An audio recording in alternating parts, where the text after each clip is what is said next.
What's happening, my friends? Just got back off of mission, Black Ops stuff, super top secret type of things. But I made it just in time. Just in time to come hang out with you guys, enjoy your company, chat it up with you guys, answer your Army questions if you have any. Leave them in the chat that way. I think it would be, or maybe, I don't know, it depends, I guess, how you're watching this, right? But if you got questions, leave them in the chat. I'll do my best to answer the ones that I can to my best of my capabilities. Sometimes I jump around in the chat depending on how busy we get in the chat. So if I do miss your question, you can ask it again in the chat. Make sure you're paying attention though. Make sure it wasn't something I already answered earlier and you just weren't paying attention. But nonetheless, if I don't answer your question, either because maybe I already answered it earlier and you missed it, or I just happened to skip over it by mistake or whatever because I jump around, hit me up on Instagram, right?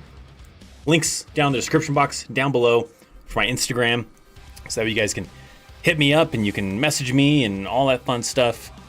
Say what's happening, all of that. All right, we got awesome individuals that were here early into the stream. Let me come backwards. We got Max Cozy, we got T-Dog, Nothing No One, we got Easy Prick, I guess is how I probably pronounce that. Old Reliable, Edward, Samuel, Jack Jeffries, is it Tote Free 27? Got Evie in the house. We've got Marcus, got EJ, got Rick, Nasir, got Aaron Sword, or Sword, is it the W is probably silent? Yasin Ham, Mick Binns, DJ Talks, Holy Hand Grenade, one of our Chaos Army commanders. Thank you, my friend. He was getting people squared away at the beginning. He was making sure, we received the port and everything like that and get everybody accountable. Get everybody accountability going on. That's probably a thing I don't think I've ever done. I don't think I've ever done like a video on how that kind of works in the mornings. That's the whole thing of like at 6:30, first sergeant, most likely the individual usually, unless first sergeant's out of the net and then someone acting first sergeant for that time being. But yells fall in, everybody kind of falls in. Says receive the report. Platoon sergeants does an about face. Talks to the squad leaders one at a time, right? Kind of going through the little reports, and they report up where their people are at and everything. And then that platoon sergeant does an about face, and then the other platoon sergeants, when they're done, they do about face. When the first sergeant sees everybody's done, then he goes report, and then they all kind of report status of where everybody's at, and they start PT. Fun times. Let's see what we got for questions. Let's see where we got for the first question. Let's find where it starts off at. Let's try off with this one. Let's see. Ethan Joe says, what are the contracts like? How many years you have to save to get full benefits? I mean, as long as you got out with an honorable discharge, you usually get the full benefits. So, like, the shortest contracts you can usually get is 3 years, but the key thing with it is anything less than 8 years, you still have a requirement to the IRR, the inactive reserves. Basically, it means if they want to call you back, they can, if you did less than 8 years. But it's kind of rare sometimes. Sometimes you do get called back in to go do some class or whatever. Some people don't get called in at all. But if some kind of major conflict happens, like let's say Afghanistan stirs up, which is probably a good possibility, and they're short on personnel, then they're going to recall you and they're going to pull you back in if you did less than 8 years. Once you come to the time frame, let's say you did 4 years, right? And that means you have 4 years of the IRR, and then after those 4 years of IRR come about, then you're good to go, and you can't get called back really. So yeah, and then so really you could do like a 3-year contract and still get full benefits really. Have you heard any updates on the ACFT and AIT? Do you have to pass or what? Last I've heard, it's still the same thing. They're still March of 2022 timeframe. They're making you take it. You'll still take it, but they're not necessarily like keeping you from being able to go into the Army if you fail it. I've heard some stories where people said that they might hold you over for failing it, depending on how bad you failed it. That may or may not be always the case, but technically they can't punish you for failing the ACFT right now, at least not until March of 2022, and then that becomes effective. So you'll probably still take it, but passing it may not be as big of a thing. Chris, have you seen a cat got saved by a flag in the stadium on TikTok? I think I saw the video of the cat hanging from the side of the rafters, something like that. I didn't see like the rest of the video though. I didn't see all of it. If it was a flag that saved him, cool. I didn't see the whole full video, but I did see something on there saying that the cat survived, I guess. Hey Chris, I wanted to know if I wanted to have a guitar like on base or on deployment, how would that work? So like at your regular unit, you just have it shipped with your household goods. That's the thing you'll do. Like after you're done with your initial training, you do basic training, then you do AIT, or if you're someone doing infantry or MPs or whatever, then you do OSIT, and then that's just all combined. And then after you're done, then you go off to your first unit. Somewhere's in there, you schedule for your household goods to get sent to your duty station. So like if you're single, right, you're living in the barracks, you make arrangements for household goods. That means someone comes and picks up all your stuff. Sometimes you get it easier where you're able to go on leave and do it from home and then have someone come pick up your stuff. Sometimes you have to wait until later to do it. I don't know. Sometimes it just varies on how you do it, but you have them ship all your stuff, and that's free. The Army pays for that, and they ship it to your location of where you're assigned at, and it gets dropped off into your barracks. So if you have a TV, a guitar, a bunch of other clothing or whatever that you want to have shipped out to that place, then they do that. That's how you'd end up getting a guitar. On a deployment, typically you might have like a Connex that's getting shipped out there on the deployment, and sometimes the units will allow you to bring some personal items in that Connex. And like, for example, I brought a guitar. I had room in the Connex where I had it boxed up really good. I had a big tap box, like a big tough box kind of a thing with lock on it. And I was able to fit the guitar inside of there and keep it safe. And then it was shipped over, and I was able to have a guitar on deployment. So that's usually how you get those ones too for deployments. Hey Chris, what are some crappy details infantrymen have to do? Sorry, I keep bugging you about infantry, by the way. No worries. Hey, it's what I'm trying to be here for, right? To help give you guys info about the Army so that we go into the Army well informed. It can be anything really. I mean, it can be mowing lawns. Some installations have kind of gone away from having soldiers mow lawns because they usually have contractors do that stuff now. I don't know if it's for safety purposes, budget purposes, I don't know. But usually they have, I know at Fort Carson we like to call them the lawnmower brigade, but they're all contract civilians that go around on driving lawnmowers, riding lawnmowers, cut the grass. Soldiers used to have to do that for the longest time. Some installations have gone away from soldiers and have those people do it. So it could be stuff like that. It could be stuff like clean up places, you know, some places need some stuff cleaning up, some area beautification. There's all sorts of possibilities. I don't know what kind of good possibilities I could really tell you about. Because I wasn't infantry, right? So I didn't get the first-hand experience. I've just heard stories here and there from some of my friends that were 11 Bravos. I don't really remember them super well for like the story side of what crappy details. I just remember them always telling me that if you're not deployed, you're probably stuck doing either training or some crappy details. What's happening, Buffalo 911? How's it going? What was your work-life balance like as an 88 Mike? How many hours on average do you spend on the job, and how much personal time did you have day to day? So on average, this wasn't always the case, but on average, I would say 6:30 PT. We were doing 6:30 to 7:30. In some cases, like my last unit, 410 Cav, they had us do PT to 8 o'clock.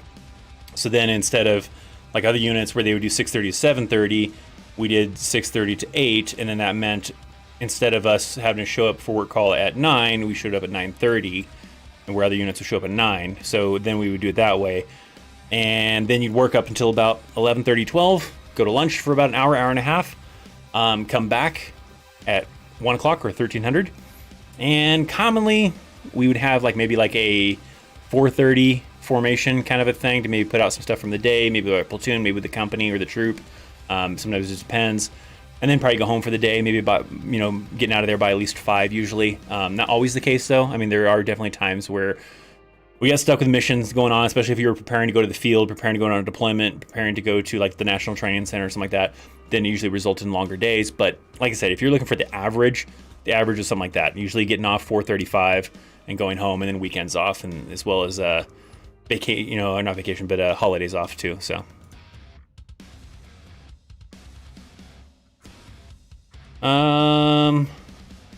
Chris, do you have racist officers? I don't know if I've ever known. I'm sure there is some out there. I'm not saying the Army's perfect or the military's even perfect. I don't know if I remember any really racism that I actually dealt with or knew of anybody in my time. Not to say it doesn't exist. I just don't recall any kind of specific things that stood out to to be like, oh, that person's racist or possibly racist.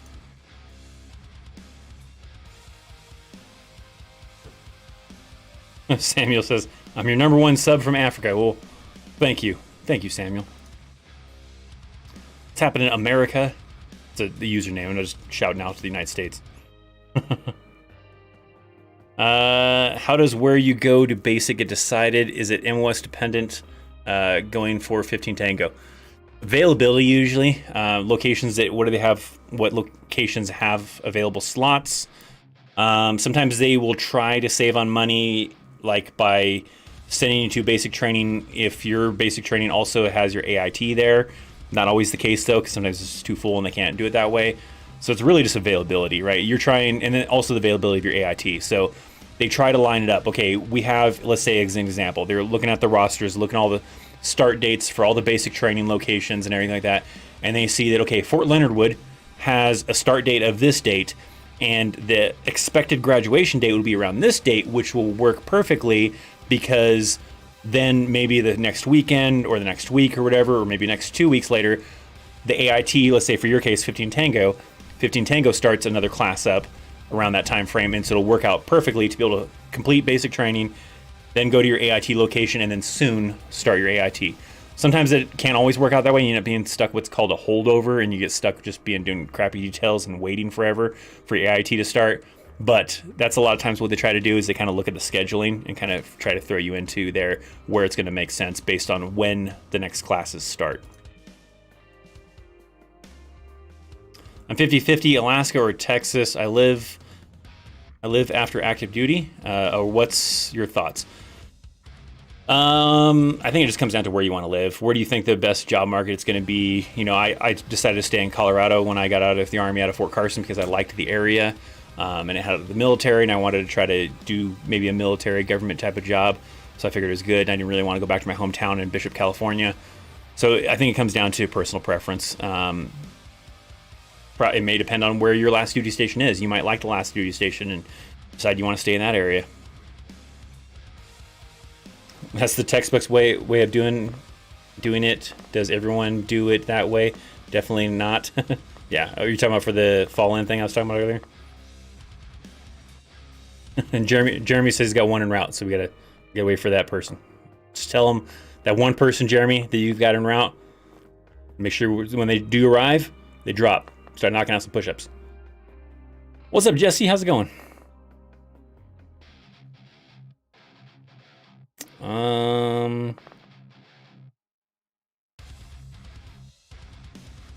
Let's see. How hard is it to write into the Airborne from Infantry Basic? You trying to like go to like Airborne school after like OSIT? Sometimes they'll take volunteers, like especially with Fort Benning. Like, so let's say you're doing 11 Bravo, then sometimes they'll have volunteer slots to take. They'll be like, hey, we just got word that the class that's starting up after you guys graduate is short a few people, and we can take some volunteers. So maybe they'll take some volunteers. Sometimes you volunteer for it. If not, then it just comes down to probably going to your unit when you get your first unit, and then it probably becomes a competition because some of the times there's other individuals that want to go, and there's only a limited funds to be able to send people. Sometimes there's no funds to send people, so you can't go at all. And so then it kind of just varies. Hey, I'm 18 right now, and I'm a PFC. What are your best toys to get promotion points to become a sergeant? What was that? There's like a sound. I thought it was like something inside the house. You guys probably couldn't hear it because of the way the microphone was. Sorry, that was why I was distracted. Sounded like there was like a giant beetle flying through my basement. I was just playing Fallout 4 earlier, so I mean, maybe I'm a little bit paranoid on that. Sorry, let's back to the question. Promotion points to become a sergeant. Also, when I become a specialist, can I go straight to the promotion board? So there is limitations as far as like the promotion board part. You usually have to be a specialist for X amount of months. I don't remember if it's like 6 months or what it is. I forget what it is. You'd have to look it up in the manual or the regulation. But so usually you can't go direct right when you get promoted to specialist. You usually have to wait a certain amount of months or a certain amount of time in the Army before you're eligible to go to the promotion board. But things to get promotion points. Correspondence is usually a pretty easy one. It helps with military education. So start working on correspondence courses, maybe on some free time to start building up some points. If you're an MOS that's really high on that kind of a thing, where like go look, like if you Google what is the cutoff scores right? The current ones for like next month, let's say for October, right? And you look for your MOS, and if your MOS is really low, then you probably don't really have to worry about it too much. You're probably going to have an easy time making points. But if you're in a situation where your points are like 300 and something and above or something like that, then yeah, you probably want to do some extra things like doing some correspondence courses, trying your best to do really good in PT and weapons qualification and everything. Civilian education is usually pretty hard on active duty. So, I mean, those kind of ways would probably be the best way to kind of do it that way. But if you have really low points, like if you look at the cutoff score for promotion points for your MOS to E5 and it's like 20 or something or 30, you probably don't have to worry about it. You'll probably easily be able to make those points with no problem. Why did you join the Army, not the Marine Corps or the Navy? Actually, it was more of I really was never interested in the Marines or the Navy. I was originally interested in the Air Force, but I wanted to be a mechanic, which I didn't end up becoming a mechanic in the first place. But the Army recruiter was just more persistent, and because I was going to do mechanic, I figured it would be more easy to work on vehicles in the Army compared to the Air Force. So then I went for the Air Force route, didn't end up becoming a mechanic, but I just kind of stuck with the Army anyways because I was already doing the process for the Army, so I just kind of stuck with it.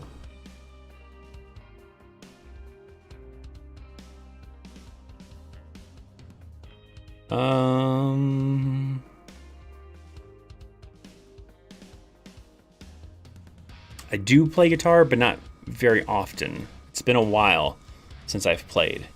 So I'm really rusty. I'm nowhere's near, for someone who's been playing since he was 16, nowhere's near the skill level of someone that's been playing for that long, because I've never really kept it that consistent of a thing and never really made a large effort to like improve in my guitar playing skills. But technically, yes, I guess, just not very great. Am I able to live in a different country that has a U.S. base while on the guard of the reserves? I don't think so, because I don't think that they don't have like a guard unit or reserve unit in another country. So then you would have to every month travel from that country back to the United States to where your guard or reserve unit is. You could talk to a recruiter to make sure, but I'm going to highly doubt it. Considering the mission of what the whole purpose of the guard and reserves are, I'm going to say no, most likely not. But always double check with the recruiter.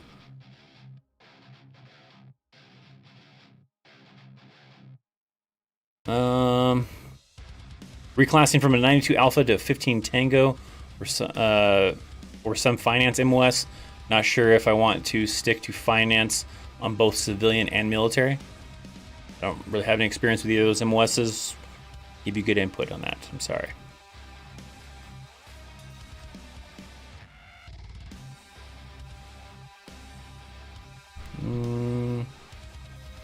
Question, how is Fort Carson? I live right by the base. I like Fort Carson. It's great. I work on Fort Carson currently, so I like it.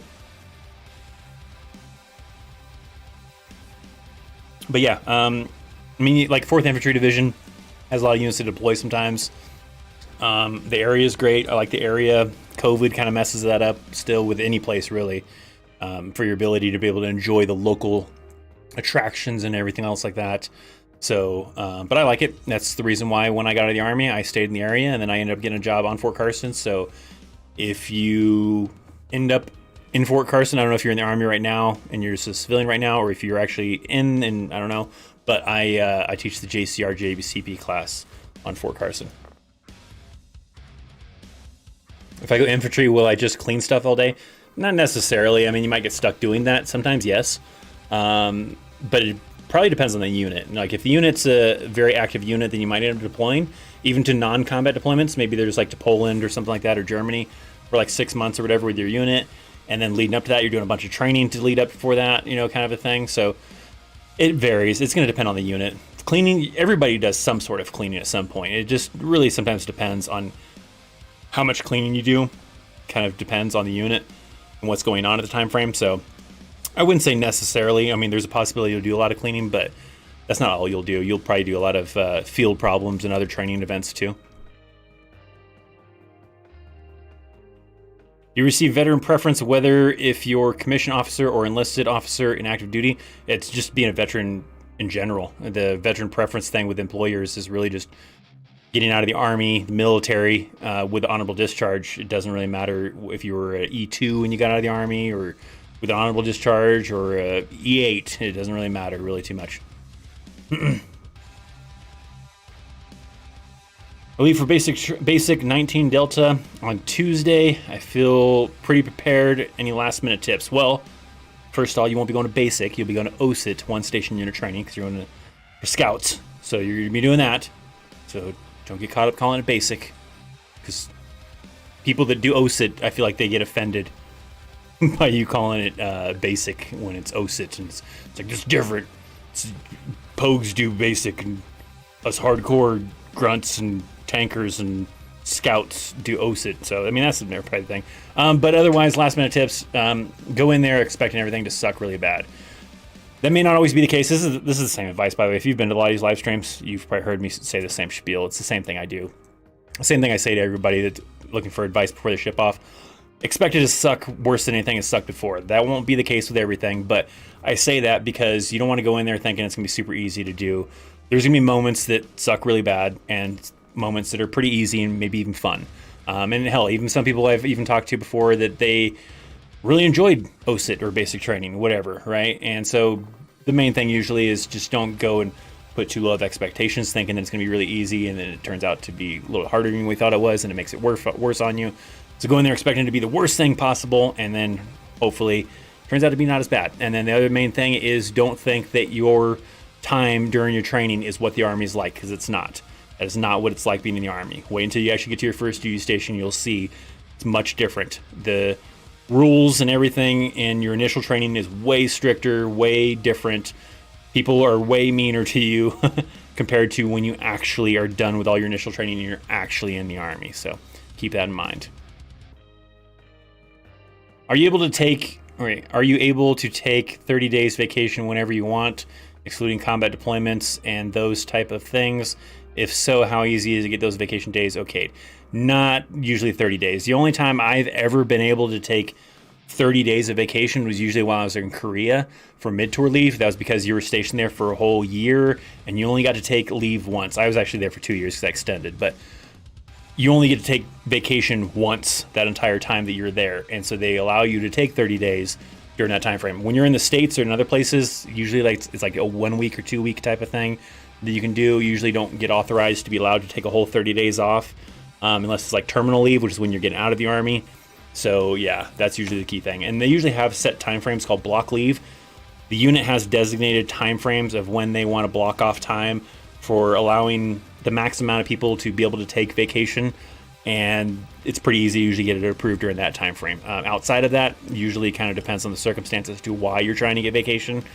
And sometimes case by case basis it might be granted for special occasions or special things, but otherwise you usually have to wait until those block leave time frames. What is it like for a green card holder to ship to basic training? I couldn't tell you. For one thing, you got to make sure you live in the United States currently, because they're not shipping you to basic training from another country.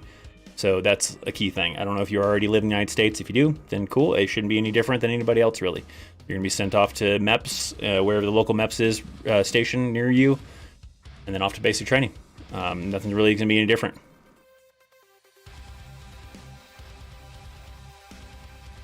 So what will I be doing on deployment? That depends on the unit's mission. I could not tell you.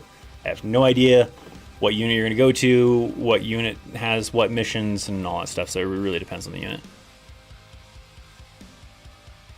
Do you have finance classes in basic training? Not usually, but if they do, it's probably something really short. Nothing really extensive.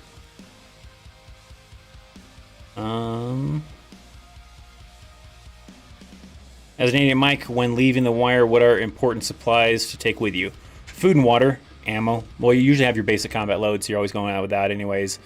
Food and water was always a key thing. We usually had like a box of MREs per truck, just to make sure make sure you're good. We usually had it was like 5-gallon water jugs, and usually we would try to do it in as many trucks as possible. Not all trucks were able to have the 5-gallon water jugs, but we would usually try to do that too if available.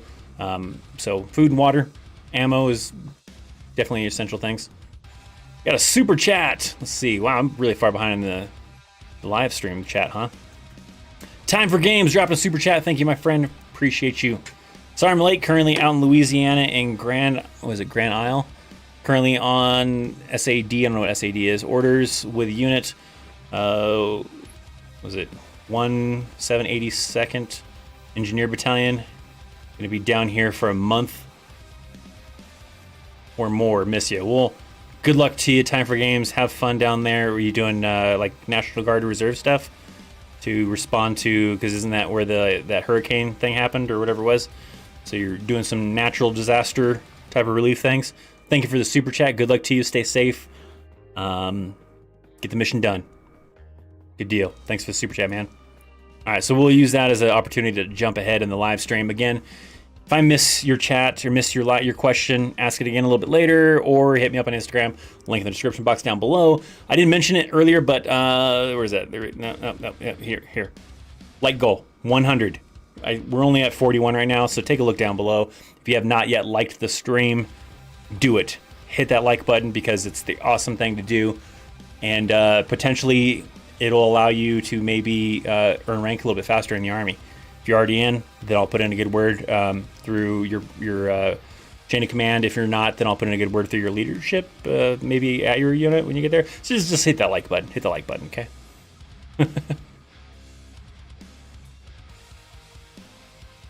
Did you hear that we can pick the new names for the installation on the naming commission? Yeah, I did hear about that. It's a horrible idea. I mean, you might get some good ideas out of there, but the thing that's going to be, I think, a pain in the ass is that those individuals are going to have to like weed through like probably a ton of crappy names. Things like 40 Fort Face, just ridiculous names that anybody else that's probably like 12 years old or something like that heard about you could do this and submitted a bunch of names, or just people that have the mentality of a 12-year-old, whatever, I don't know. So they're probably gonna have to weed through a ton of really shitty names and then find a few good ones in there that maybe they kind of like, hey, maybe this one's a pretty good one and we should do this one. So a good idea? I don't know if that's really a good idea. I think that could turn out to be a very bad idea. Are you disqualified from security clearances if you have ever smoked weed, even if it happened years ago? Should you be honest about that? If polygraphed, yeah, I would be honest about it. It wouldn't disqualify you from a security clearance. Now, if you like recently did it and you came up hot during a drug test, then I mean, hell, that probably is going to make you get kicked out of the Army. But I mean, simply just saying that, yeah, I smoked weed a couple times or whatever, even a lot when I was younger, and then at a certain point in my life, I quit.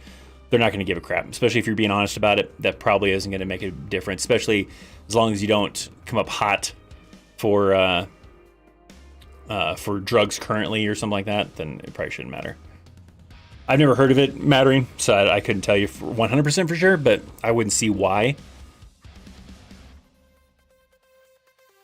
I'm currently in AIT as a 91 Echo, and I'm due to go to Airborne come March, but in the near future I want to reclass to 68 Whiskey with everything I want to know if that's a good idea or not. Personal preference, I don't remember what a 91 Echo is, but if 68 Whiskey is something you're more interested in, then sure, go for that. I mean, it's going to be a thing where you're probably not going to be allowed to try to reclass to that until you're on your last year of your contract. So if you did like a 4-year contract, after you've been in the Army for 3 years and it's come time for you to re-enlist, you can potentially re-enlist for that MOS. But if that MOS is pretty high strength, where they're not really taking anybody new right now, then it won't matter and you won't be able to reclass to that MOS. Or if you don't have the scores to back up your ability to be able to go to that MOS, because it's still going to look at your ASVAB scores. And if you don't qualify for that, well, then you can retake the ASVAB even while you're in the Army to try to improve the scores and then maybe qualify for 68 Whiskey. But it's not going to be a thing where, I don't know if your recruiter told you this, I was talking to a guy recently on Instagram where his recruiter was telling him, oh yeah, after 6 months after you get into the Army, you can reclass. No. I've never, ever heard of that. If that is a weird situation that you can do now, I've never heard of that being allowed, even with some of the current soldiers I've talked to recently, because I still work around soldiers. Usually it's still a thing where you can't do that unless you go and wait until the last year of your contract and reclass to that MOS. So keep that in mind. But yeah, I mean, if that's something you're interested in, I don't think it's a bad idea. Gunrunner says we call it basic all the time. There were some people I remember they'd be pretty butthurt Like maybe like 11 Bravos. If you called it basic, they'd be like, I went to OSIT. I didn't go to basic, I went to OSIT. I don't know. So sometimes it just maybe depends. I don't know. I am curious though, Gunrunner. I don't know if I'll catch it in the chat or if I'll miss it, but a lot of people aren't getting to do it the way like I used to get to do it, where I got out of initial training, I got to AIT, I went home for a week or two, then I was able to schedule all my transportation for all my stuff and then show up to my unit. So I already had everything scheduled. There's a lot of people I talk to now that they don't usually get to go right away to their to go home first and then get to go to their duty assignment. They have to report straight to their duty assignment. So how did it work for you trying to transport your personal goods? Did you get to take leave after OSIT, or did you have to wait and then try to have your stuff shipped out later? I'm curious.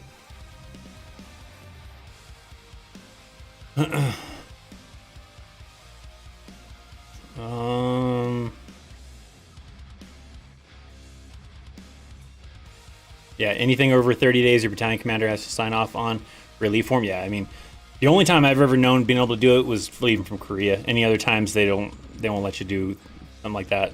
So yeah, it's a key thing. Super chat. What do we got? Earth is life. Thank you for the super chat, my friend. Hey man, love your channel. I'm a staff sergeant currently stationed in Hawaii on my way to flag detail right now. Lucky me. Flag detail, I guess the time zone difference. I was gonna say, it was like it's 8 o'clock, but I mean, Hawaii, what is that? So, because in California it's 7 o'clock, 6, so right about then, isn't it? So maybe was it like 4? Because I mean, the flag's gonna go down at 5, so you have not a lot of time. A good deal. I've only done that once. I only have done flag detail. For those of you who don't know what flag detail is, usually they have soldiers in the morning when the flag gets raised up, and then in the evening when the flag gets lowered, they have soldiers that do the ceremony, that lower the flag and then raise the flag, and then you have to fold the flag and everything else like that. I've only done that once, and that was in Korea. It's the only time in my entire Army career, a little bit over 10, almost 11 years, that I ever did it. It was one time, and that was in Korea. But have fun on flag detail, man. Don't drop the flag. Make sure that it's nice and tight. Well, you're a staff sergeant, so you probably won't be folding the flag. You'll probably just be in charge of the detail. So keep an eye on those soldiers. Make sure they don't drop that flag. Make sure that they fold that thing nice and tight. All that fun stuff. Because you'll probably be I'm guessing the NCOIC probably for the flag detail. Thank you guys. Thank you for the super chat. Appreciate you, man. Evie's going to bed already. Jesus, Evie. Night, Chris. Some friends must go to bed. Waking up at 5 hours. Evie, you need a job that starts later, so you can be here with us, your family, for these live streams. It's busy with work. I'm gonna have to have a talk with your employer. Tell him or her, whatever your boss is, that it's interfering with our time on these live streams for you to be hanging out with the community. Have a great night, Evie. I'm gonna come backwards in the chat a little ways. Let's do this one. This sounds like a great question to answer. The recruiters lied to you because my recruiter said he could get me a Ranger contract, and wondering if that's true or not. He might be able to. I mean, I don't think recruiters are perfect, right? I don't think that all recruiters are 100% truthful. I think there are some that are maybe a little crooked, and to fit their own agenda, they will lie to you. The percentage of that, I'm guessing, is low, but I don't know for sure what the actual percentage of recruiters are corrupt like that and will lie to you. Some, for the most part, usually will just leave things out, so that way they're not technically lying to you. They just didn't mention it to you and didn't bring it up. Sometimes, then other times there's times where they're super truthful. The key thing with this, like if they're saying you can get you a Ranger contract, that might be true. You will find out at MEPS. So you'll go through the whole process at MEPS, and if at MEPS they don't put it into your contract saying that you're doing RASP, after you complete your initial training, that's a specific contract too. I forget what they call that contract. But if that doesn't happen, then maybe he thought he could get it for you and didn't get it for you. That's usually not one of the key things usually people lie about. The ones I've heard about is like them telling soldiers that, yeah, you'll be able to just go into the Army, into this MOS. I know you don't want to do this MOS, but you'll be able to reclass like in a couple months, so it won't matter, and then you can get the job you want. That's not true. A lot of other scenarios I've heard too where recruiters may say things like that. But if you go to MEPS and they say that, yeah, we got in your contract for you to go to Ranger, then cool. Then you go for it. If you get there and you go to MEPS and they don't put it in your contract, then it's up to you, to choose to, hey, I only want to join if I can get Ranger in my contract, and then you can deny it, and then say I'll come and try again another time when you can guarantee me a Ranger in my contract, and you just do it that way. Do they ask you what bank you want to join in Basic? So usually they want you to already establish a checking account before you go to Basic training. They have ways they can do it if you don't do that. I think they'll pretty much just kind of have you do one of the local banks or maybe an online bank that's easy for you to set up. Excuse me. But typically I think it's a thing that they try to usually, the recruiter I think tries to have you kind of make sure you establish before you go. That way when you show up to Basic training, you have all your information from your bank account for your routing number and bank account number and everything else like that. So that way they can have it set up for you to get paid to that bank account. So usually that's preferred for you to set it up before you join. And you can join whatever bank. The Army doesn't care what bank you have as long as it's a real bank that's going to be able to receive their direct deposit for your paycheck. So that's usually up to you. You can easily just choose your own bank. What are other MOS similar to 11 Bravo? 19 Delta kind of sometimes will do some 11 Bravo stuff, even sometimes combat engineers. MPs maybe a little bit. I don't know. There's probably a couple other ones that are similar. Nothing's exactly like 11 Bravo, obviously. There's some that have some similarities to it, like those kind of MOSs maybe.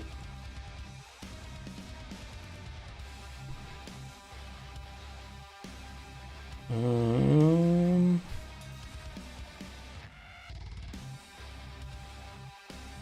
man, hopping off here soon. I have an ACFT at 0400 hours. Good luck to you on the ACFT. Max the hell out of that and then come back to the live stream and be like, guys, did amazing. I scored a perfect 600. It's so badass.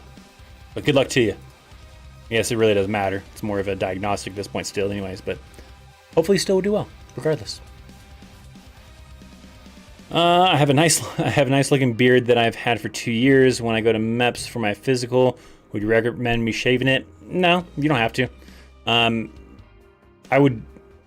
You could easily just wait until you ship off to basic training. Don't show up to basic training with a beard. Sometimes soldier people show up with long hair. Yeah, that's fine, and not the buzz cut that the Army wants, because everybody's gonna get a haircut anyways, regardless of how short or long your hair is. But basic definitely don't want to show up, not shaved. You're supposed to show up to basic shaved already.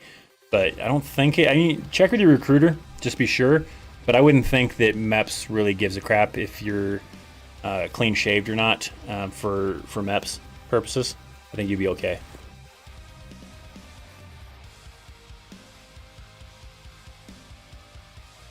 Was this for the post-installation names, maybe? That we're talking about? Because I think they should be named after someone who's historic with that installation. Have you ever heard some good examples of some of the installations where you could probably get away with keeping it the same name, like I think Fort Hood, where I think there's another individual that's from that area, from units in that location, that has the last name of Hood, and you could probably just rename which Hood it's named after. I think it was Hood, or it might have been Bragg or something like that. But I think there was a location that was like that, where they possibly could rename it just another person with the same last name and still keep the same name.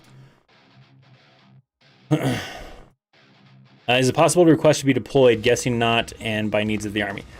It's a tough thing. Sometimes you can do that. Occasionally I've seen it where units are short on specific MOSs. So they'll ask some of the sister units, some of the nearby units on that same installation, if they have any volunteers at that MOS that would like to deploy with this unit. And sometimes that can happen. I haven't seen it too often, but occasionally it happens. It's not usually a thing like if you know that this unit's getting ready to deploy and you want to try to volunteer for that. If they're getting ready to deploy pretty soon, it might be too late because they want to make sure you're trained up before you go usually. So yeah, and then if they already are good on your MOS, then they don't need you. But those are the only times I've seen it. I've seen it a few times, but it's not a super common thing. National Guard, and yeah, we are with Kansas, Georgia, Texas, Alabama, and many states helping the Louisiana Guard, and another tropical storm is coming our way on Tuesday, trying to hold down for now. Well, dang. Good luck to you. Time for games. Stay safe then. Got accepted into an 18 X-ray contract. I'm shipping on October 25th. I'm excited. Well, good luck to you, my friend. Hopefully it works out well, and hey, maybe you'll do great and come back and be maybe our one and only Special Forces viewer that watches the channel. I don't think there's any. I've never heard of anybody that's currently in the Special Forces that actually watches my channel regularly, kind of thing. I don't even know if you watch regularly. I mean, you might just be here for right now, but hey, maybe you can be the first. Good luck to you. Do you have to go to college to join the Army? No, not unless you're going to be an officer. If you're going to be an officer, yes, you have to go to college. You have to have a bachelor's degree. But to be an enlisted soldier, no, you don't have to have college. Can you give me a reason to join the Army? Well, you just got to ask yourself one question. Do you want to be a pussy all your life? If so, then don't join the Army. But if you don't, join the Army. There you go. Is that a good answer? Not very kid-friendly, but I checked the box anyways to say that my video is not for kids, so there shouldn't be kids watching this anyways. So I checked the box. If you joined the Army after leaving, would you have the same rank? If I did? What do you mean? If you joined the Army after leaving? So if you went back into the Army? So yeah, if there's a short gap in your time away, then yeah, you come back in the same rank. Usually if you like a year or 2 years, something like that, I don't know what the exact one, it's usually somewhere around there, somewhere's past a year kind of a thing, or maybe even past 2 years, you come back, then you might not come back into the same rank. It just kind of depends sometimes. So yeah, if it's a short time that you were out, you got out, and then you were only out for maybe a few months, maybe even 6 months, then yeah, you'll probably get to come back at the same rank.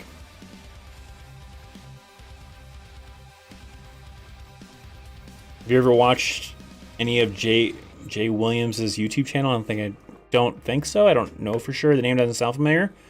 Maybe I do. Maybe I have, and I just don't know that that's the person's name. I couldn't tell you for sure though. Here we go. Hey, due to COVID, no, we didn't get to go home. I got a P.O. box from the post office on post and had it mailed to me. You didn't do transportation? Should have done Gypso. Should have contacted your leadership and found out about having the transportation office on Fort Carson, or not Fort Carson, Fort Hood.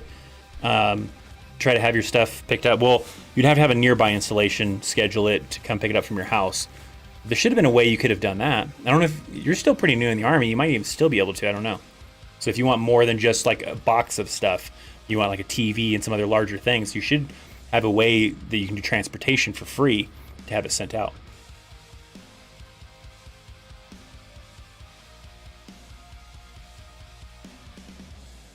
That's what I did straight to my unit with nothing but my uniform and a few sheets, or a few sets of civilian clothes. That's it. That sucks. Yeah, I've been hearing it from some people. They didn't have it as nice, I guess, and convenient as I had it. Where mainly mine, I think, was because I graduated AIT just before Christmas, so they had to send you home. So they sent you home for, I think it was a week or two, and then I also did hometown recruiting, so that extended for another like week or two. I think it was. I forget what it was. Where I got to be home for much longer. Might have only been for like a week or something, maybe 2 weeks. I don't know. But I was able to go to one of the nearby installations to schedule transportation and have them come pick up my stuff. So I wasn't actually there for them to pick up my stuff, but I told my parents like, hey, this is the stuff I want them to pick up. So when they did show up, then they grabbed that stuff that I wanted them to pick up, and then they brought it out to me. So it was a little easier.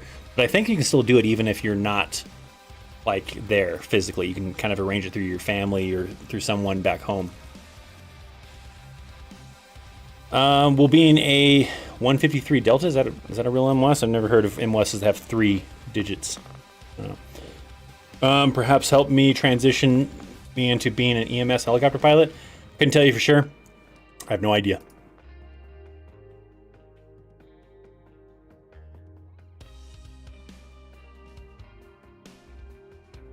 What about 502 orders? I don't even know what 502 orders are. So I couldn't really elaborate on that too well. Was it, thank you for your service? Well, thank you. Appreciate you.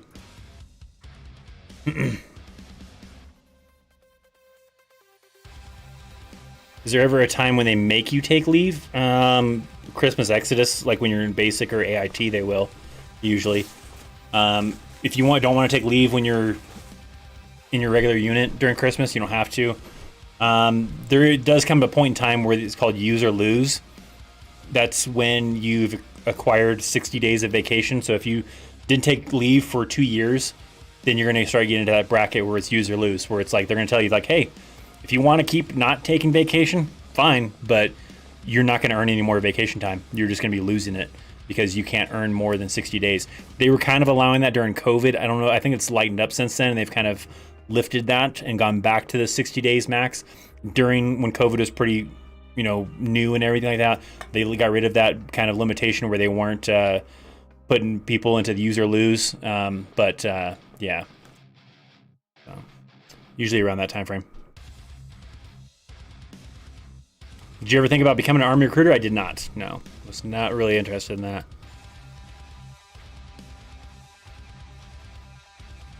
Is it possible to be a real estate agent on active duty? I imagine that'd be pretty hard.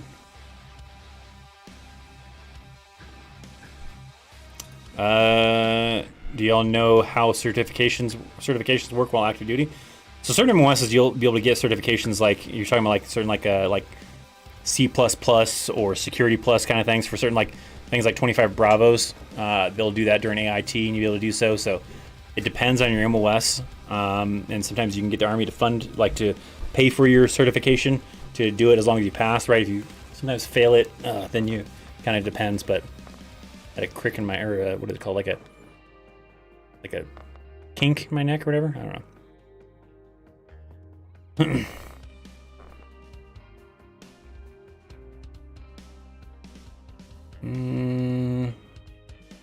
Let's see. Let me skip down a little bit. How far behind am I? I'm kind of far behind, so I'm going to jump down a little bit.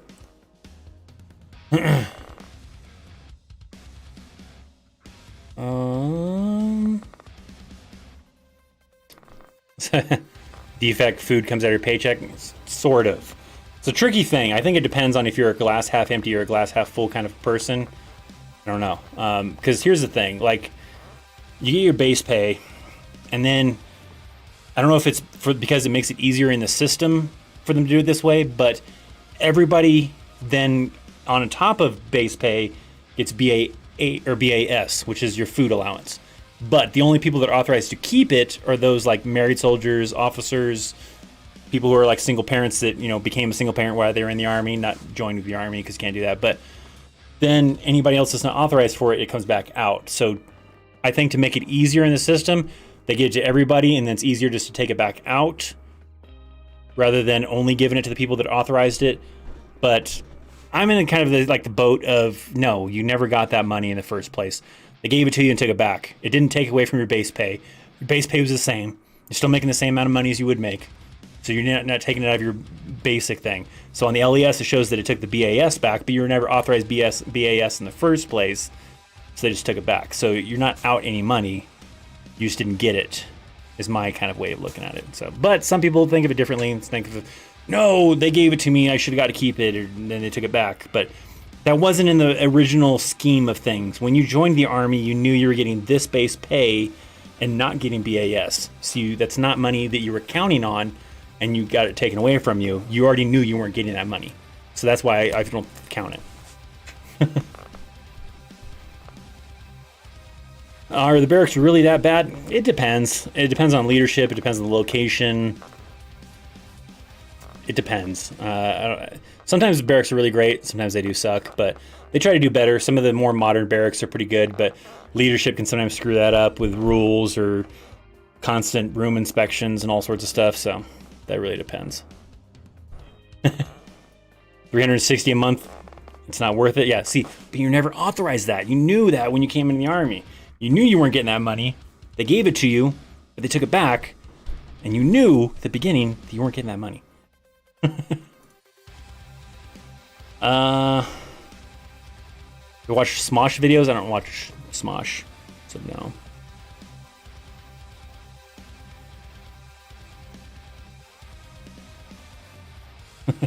You're talking about defact food, I see. Defact food's okay. It's not the greatest.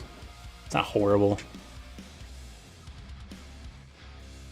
Are soldiers allowed to take personal weapons on a deployment, like a personal handgun? No. I don't think I've ever heard of units authorizing that. For the most part, usually they don't want you to do that because they want you to rely on their equipment because it's been tested and you're trained with it. They don't want you then having your own civilian version of the weapon and it doesn't perform the way it's supposed to in a combat environment, and then it costs you or somebody else their life because your weapon jammed or your weapon malfunctioned, and then they're like, well, why the hell were you using that weapon in the first place and not one of our weapons? And so then it kind of creates a whole debacle of that, so they just avoid it in the first place and the possibility of it, and you do not get to take your own personal weapons. No.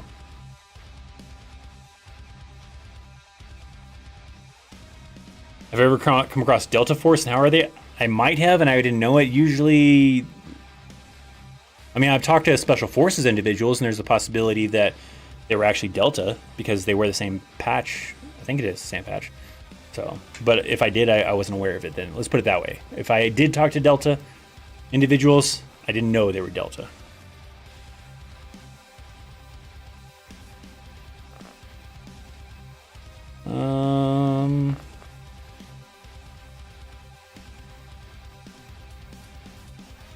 Was the funniest experience I had during my service? I don't know. Sometimes those are questions that like I need like preloaded so that I can like have time to think about them. It's usually off the top of my head. I don't know. There's probably a lot of little funny things here and there, but the funniest, I don't know. I probably couldn't give you a good example of something cool. What do you think? What do you think will be the consequences for not taking the COVID vaccine in the Army? I don't know.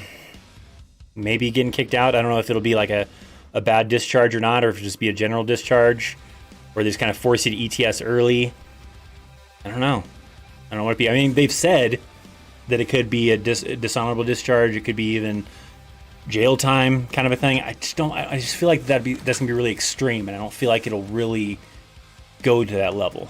I think that it'll probably end up being a thing where they'll basically just put the person out of the Army right then and there under like a general discharge, or one of those other kind of levels. It's not a dishonorable one. It's like under honorable terms or something like that. I don't know, but I don't know for sure. I'm not sure what they'll end up doing. We'll probably start finding out pretty soon because they've already started kind of doing that whole process where units are going and getting the vaccine and having to do it. And if they don't, then they get counseled on it and everything else like that. I just don't know if they've actually started any kind of like repercussion stuff or anything just yet. I'm not sure though.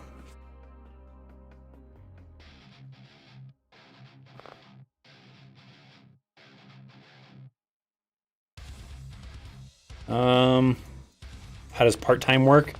You live on base or get to stay home? What do you mean, like for reserves? So for reserves, you gotta get your own place. You'll go and there's no barracks for reservists or National Guard individuals. You have to go and stay living with your family or get your own place, get a job, whatever, to pay rent and all that stuff, and then show up for drill. And then they'll usually have like temporary barracks you'll stay in during your drill time sometimes, but that's about it. Super chat coming down to Holy Hand Grenade with a $5 super chat. Thank you, my friend. AR 600-20 paragraph 5-4 subparagraph 2 quite literally explains what a commander can do if a soldier refuses a vaccine. So what was it? Why don't you just give us the? You should copy and pasted what it says. I mean, I think it can go pretty high. I just don't know if the people are actually going to go to that extent. I don't know. They could. I don't really know. Well, thank you, man. Thanks for the knowledge. Dropping the knowledge. If you guys want to Google search AR 600-20, you can probably find out a good answer. Usually they have those forms in PDF form online for you to download and view and all that kind of stuff, and you can probably read up on it. So we'll skip down a little bit.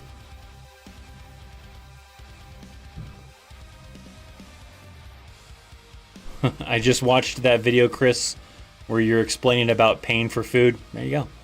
There's the knowledge. I feel like it's probably like a maybe if you're a glass half full or half empty kind of person, then it depends on how you look at it. And some people do look at it as, they're taking the money away from you. But I don't know. I just look at it as when they told me what I was going to be making in the Army, I knew that wasn't part of it. I knew that I wasn't getting BAS. So I knew I wasn't getting that. That was something that I think based on technicalities of how the system works, they give it to you and then take it back because it's easier than only giving it to select people. Maybe it's just easier electronically in the system to give it to everybody, but then take it back from those people. I don't know. I just don't think food is worth $352 I mean, possibly. I mean, that's for a whole month, though, right? Isn't it? Yeah, it's a whole month worth of food. But, I mean, that's 3 meals a day for 30, 31 days, excluding leap years. I don't know. Not sure. It'd be a good scientific thing to try to figure out, huh? Hey Chris, first time posting on your live chat. Well, thank you. Thanks for your great advice and info about the Army. Do you have any info about soldiers coming home from Afghanistan? Should have already been back. Everybody's been pulled out of Afghanistan. I mean, you're gonna have people that have gone on follow-on things, like they left Afghanistan and went over to Kuwait or something like that. But yeah, all the soldiers have been for what, a week, 2 weeks now? It's been a while. I mean, yeah, they've been out for 2 weeks now, basically almost exactly 2 weeks. A couple days short of 2 weeks. So they've been out of Afghanistan. There is no U.S. military left in Afghanistan. So they're already out. There could be units that are still doing mission in the area, and so they've gone off to like Kuwait or something like that. But yeah.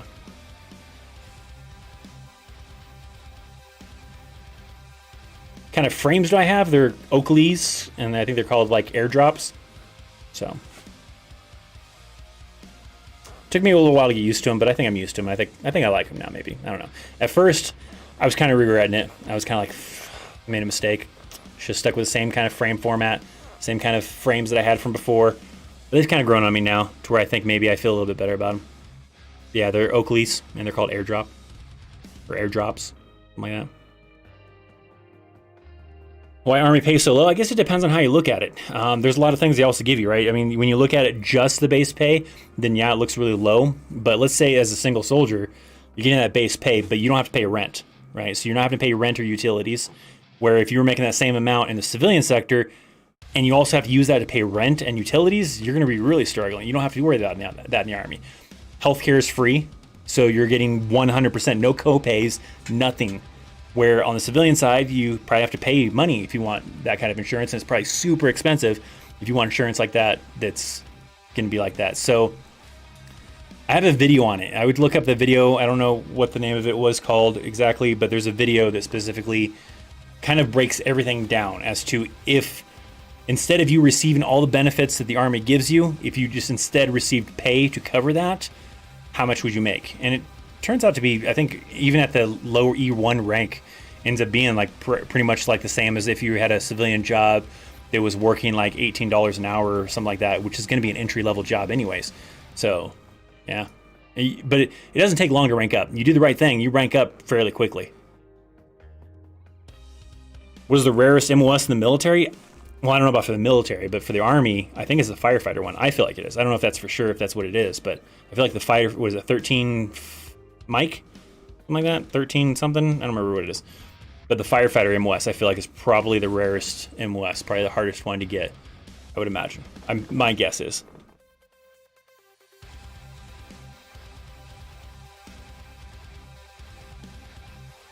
Would you encourage your kids to join the military? If it's the path that, I only have a daughter, I only have one, so if it's the path that she wanted to go on, sure, I guess. I don't really mind too much.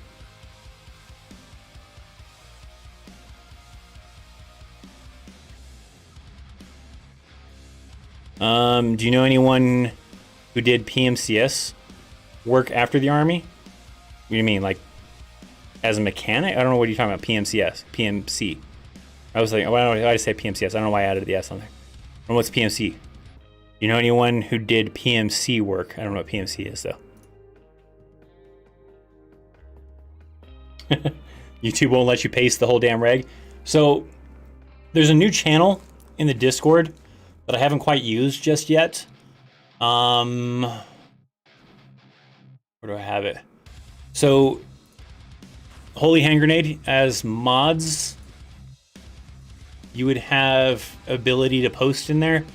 There's a new channel I haven't started using yet, but under chaos content, there's a channel called live stream content. If you really want to, you can post in that the link to, or the name of the regulation, and post the full thing if you really wanted to. Not a big deal if you don't, but that's kind of what I wanted to aim that channel for. I just really haven't used it. And then people who are members of the Discord channel, if you wanted that content, you can go over there. I wanted to kind of use that channel for the purpose of like when people ask about a topic and I have a video on it, then I can have either myself or one of the mods post in that channel a link to the video or the resources for you guys. So maybe this can be the first test of that and trying it out if you want, Holy Hand Grenade. So it's called live stream content. It'll be just below the Discord live stream channel in the category of chaos content. If you really wanted to, you can try that out. So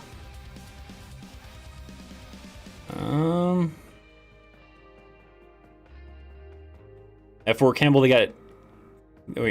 at Fort Campbell they have not issued any negative actions to the soldiers, but have stated that it is now mandatory. Yeah, I've heard some people on Fort Carson that didn't want to get the vaccine and they have gotten negative counseling for it. I haven't heard of it going past that yet, so I don't know what will kind of happen.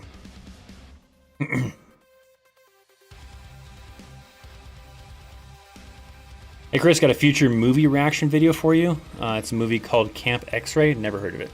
About a female soldier stationed in Guantanamo Bay. And can you do a video and react to that movie? I don't know if I really want to do movie reactions. It takes a lot of time to sit there and watch a whole entire movie. If the movie sucks, then I have to sit there and sit through that entire movie. That's rough.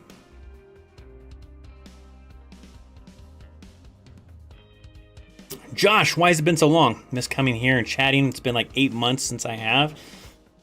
Well, then you need to make it a life goal or daily task or weekly task, since it's only weekly, every Sunday to be here, man. That's $3.91 per meal and $11.73 a day. It's cheap. It's not a lot. So that's a really cheap meal. That's what it breaks down to for your army thing. It is pretty cheap in the chow hall. Like the chow hall food is really cheap. So if you do pay to eat the chow hall because like you're married or whatever, it is really cheap. Hey Chris, if you ever would have joined the Air Force, do you know what you would have wanted to do? I'm trying to make a list of jobs I'd want to do in the Air Force and I can't think of any. Originally when I was going to join the Air Force, it was going to be try to be a mechanic. You don't really get to pick your job in the Air Force, though. The Army's the only one that really lets you pick your job. The other branches, sometimes if you score high enough on the ASVAB and everything else like that, might let you choose like the field. So example, I usually use like medical, right? Let's say you scored really high and really well, and you get to choose like the medical field. But that could mean you're either a dentist, you're a medic, you're a physical therapist, you're whatever kind of a thing, and they're going to pick which one they want you in there.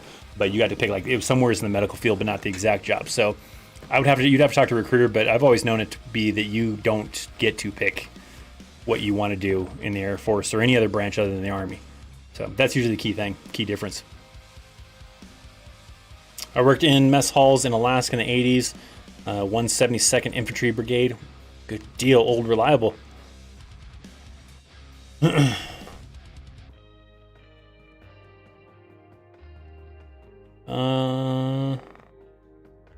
Thanks for all your videos, man. Ship out for basic October 18th for a 15 whiskey. Well, good luck to you, Sean. Hopefully all goes well. And you can stop by the live stream again and tell us all about how amazing it was. I mean, you still got a little bit of time, so enjoy it up and get all the good food in and family and friend time that you can.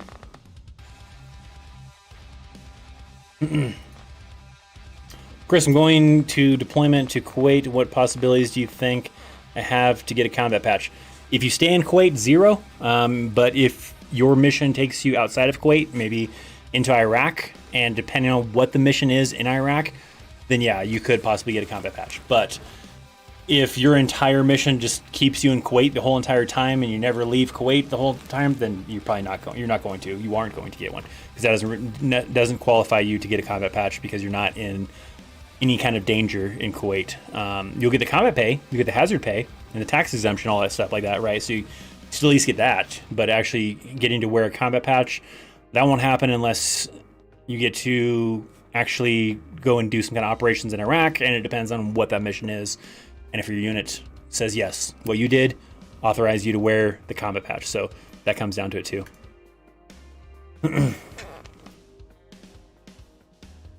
Oh, private military contracting for what you were asking earlier. So what was it? How many people did I know? Was that what was the question though? How many people did I know that did private military contracting after I got in the Army? Quite a few. I mean, everybody that of course I work with is prior military. I mean, private military contracting has to be more specific, like Blackwater and those kind of things. So I don't think I know anybody that did that. But like government contractor, that's a little bit different. That's what I do. I'm a government contractor. So, you regret getting out of the Army instead of staying in? Nope, not one bit. I enjoy what I do now. I make better money. I have a lot more freedom. So I do not at all regret it. It was always the intention of just kind of getting that experience, using it as a stepping stone and moving on from life from there. And I feel like I achieved that. It just took me a little longer than I wanted to originally plan, but yeah. What do we got for time? Holy crap, we're already over an hour. We didn't even get close to we got kind of close to the goal. I wasn't really mentioning the goal very well right here, the 100. Take a look down below. If you haven't liked it, like it. We'll see if we can get to 100. I'm going to skip down into the newer questions, ask a couple new questions, go backwards in chat, ask a few more old questions, come back for a couple new more questions, and we're in the stream. So maybe like another 15 minutes, 10 minutes, something like that, before we cut the live stream off. If I did not get to your question, link is in the description box down below for my Instagram, or if you're already following me, cool. Hit me up there. Make sure you're following me, because if you're not following me, I'm not going to do the solid of being able to answer your question. If you can't do me the solid of following me on Instagram to help me with my Instagram game and my follower count, just do that. And I will gladly do my best to answer your question the best that I can if I didn't get a chance to answer it here. Okay? So there you go. Let's see. Couple other questions, and we're going to be ending the stream, though. What? Haven't watched your channel in 2 years? God, why? Why would you do that? Can't believe you.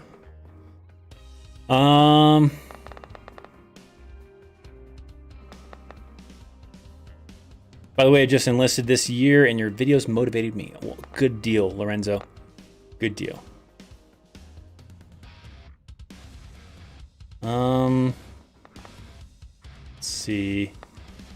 Your website should have a frequently asked questions section to answer similar questions. Yeah, but then it's the whole point, I guess, of being in this live stream. I got to justify being here in the live stream. And I feel like it wouldn't matter. I feel like even if I had like because I think I do, don't I? I don't remember. Maybe I don't. But I feel like even if I did, there'd be a lot of people that still wouldn't go to my website anyways in the first place. So they'd still be here answering those frequently asked questions that we get inside of here all the time.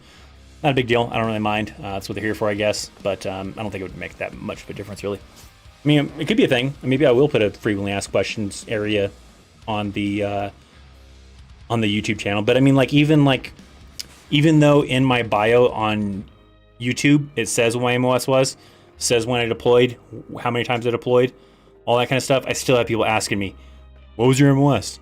Did you deploy? What was your rank when you got out? All that's on my bio, I think, on my, well, I know the MOS is and the deployments. I don't remember if my rank is, but I think so. All that's on the bio of my YouTube channel, but I still get asked those questions still.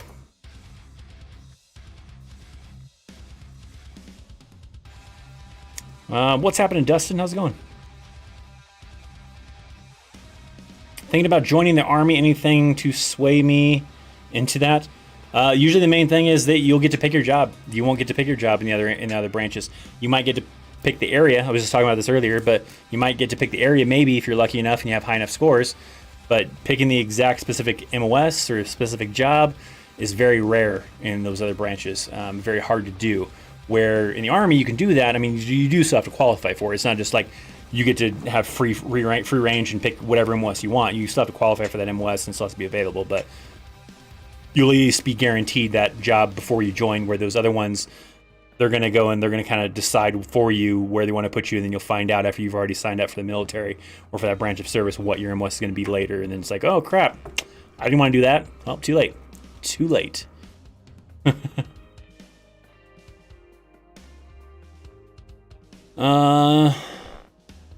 What are the best traits that people can take with them upon leaving the Army into civilian life? Definitely like always being on time, probably being like courteous to people, I feel like is the thing, where you're going to be probably more polite, treat things more seriously. I kind of mentioned this before, and I don't know if it was the last live stream or the one before that one, but like working under pressure, and it may not necessarily be the same kind of pressure, but you've worked under pressure in the Army, and so in the civilian world, if it's a situation where, crap, we got to get this done because if we don't, then the customer isn't going to be happy, or whatever the case is, you're used to working under pressure and trying to find ways to solve the problem and get it done.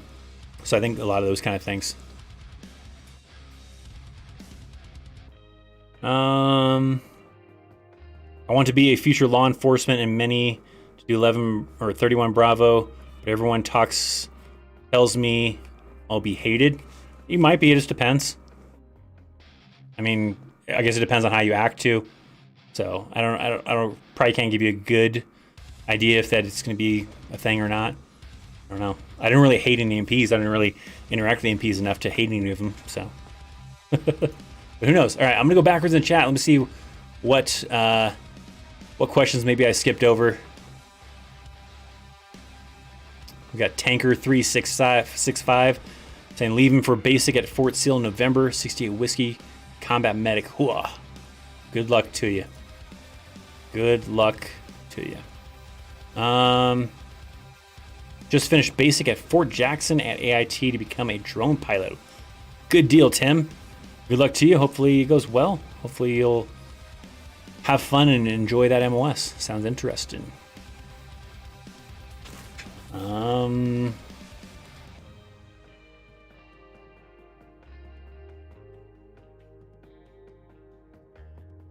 Let's see. I'm looking for a good question maybe I missed. I don't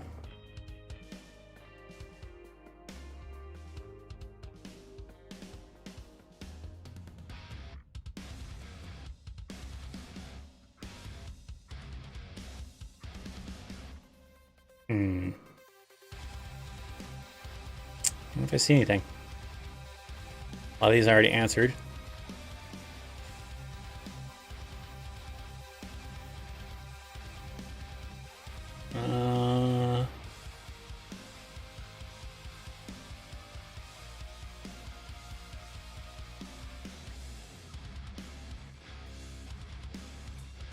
I already answered all these for the most part of what I'm finding anyways. Or they're just like short little things that you guys talking amongst each other. Yeah, I don't see anything. All right, let's come into the current chat. 102, hey! We got to our like goal. Good deal. I didn't actually think we were going to make the like goal. I figured we were going to be screwed and not be able to make the like goal. All right, a couple more questions. And then we're going to end the live stream.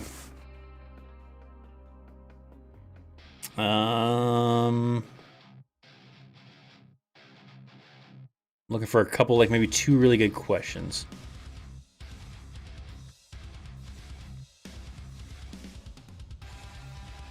I have a question. What if, where to go?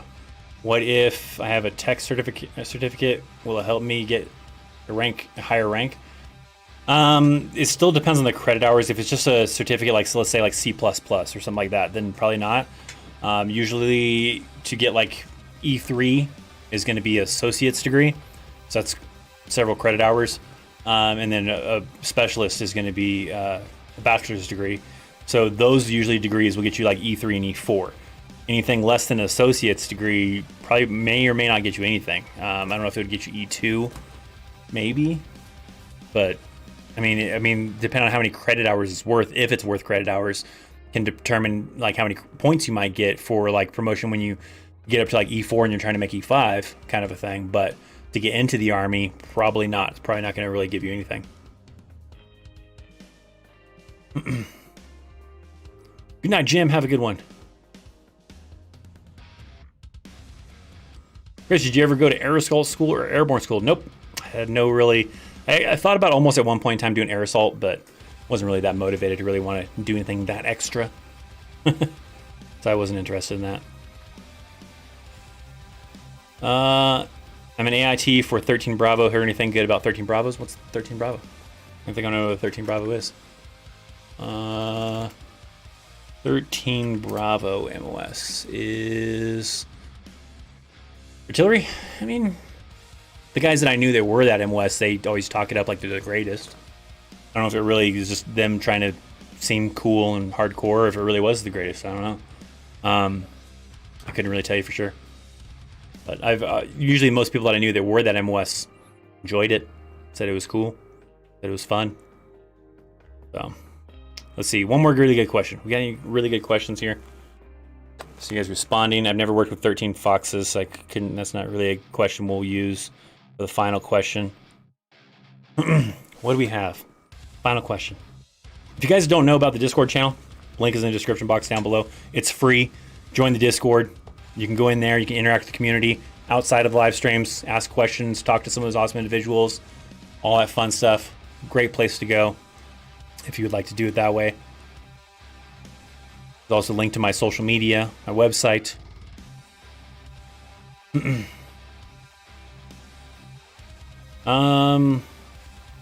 You'd be MP in general field as you respond to someone else. Doing police work outside the wire was how it was explained to me. What, for someone doing MP work? Sometimes the MPs I knew, like on deployments, just did stuff on the FOB to maintain security on FOB, making sure that if there was any kind of like disputes between soldiers, then they could react to those kind of things. But I don't know for sure on all that.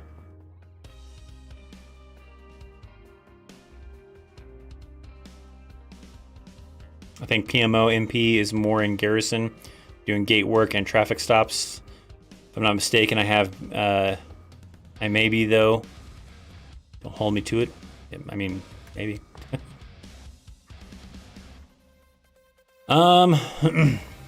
Maybe this will be our last question. What MOS do you recommend for someone who wants action but not infantry? 19 Delta, maybe? I mean, you'd be a scout, be a little bit more reconnaissance. You're working with the Bradley fighting vehicles. Sometimes the Strikers, depending on what unit you go to. You'll either be in Bradleys or Strikers. Maybe a 19 Kilo, be a tanker. Maybe even a combat engineer. Maybe one of those three, possibly. Do a little bit of research and kind of homework on those three MOSs. I forget what a combat engineer is off the top of my head. But 19 Kilo is a tanker, and then 19 Delta is a scout. So maybe one of those three MOSs, do some research and see if those ones are kind of more along the lines of what you're looking for. That's something in that realm, but not being 11 Bravo, not being infantry. So maybe check that out if you want. All right, guys, that's going to end the live stream. We're going to end it here. If you guys, want to come back for the next live stream, Sunday nights, same time. If you want to come back and hang out, set an alarm for it, whatever you got to do. We'll be back next Sunday. I might try to have a short out maybe tomorrow or maybe Tuesday. We'll see. And then probably Wednesday I'll have a brand new video that I have a good topic on that I got put together. The video would be a sponsored video from Ridge. If you didn't know, that's why the reason why there's so many Ridge ads is because they did a 1-year deal with me. So I have a whole year's worth of advertisement videos that I have to do for them, one per month until the end of this year. And then they're probably going to want to do another deal next year. I don't know. I probably won't do that again where I do a whole year's worth of deals. I don't really like doing that. So I probably won't do that again. But that's why there's so many Ridge videos this year, because they did a deal with me for a whole year. So that'll probably be the next video, probably Wednesday. I'm going to probably shoot for. We'll have a good topic to kind of do that on. Links down in the description box. If you had a question, I didn't answer it, you didn't get a chance to ask the question, whatever, just hit me up on Instagram. I'm telling you, it is that easy. I am not that big of a deal that I can't respond to you in a direct message if you ask me a legitimate question. Not just trying to shoot the shit and chat with me. I don't really have time for doing that. But if you go and shoot me a question on Instagram, I'll do my best to respond to you within less than a week, maybe even a day, maybe even a few hours. It just really depends on what's happening in that time frame. So hit up those links down in the description box. Discord, Instagram, website, mailing list, all sorts of stuff. If you want more perks, join Chaos Elite. It's cheap as $1.99 to get a cool rank next to your name and get maybe a few little perks here and there. If you want to go a little bit higher and get more perks, then cool, you can get some more perks. If you want to get your name down here at the bottom, become a commander, be at the highest level, be $9.99. So whatever, check out all those links down below. There's gonna be some awesome music playing, so you're gonna have some time to check that stuff out if you really want to, while the awesome music is playing. But until then, I will see you guys next time. Thank you guys so much for coming to hang out. See you next time. See ya.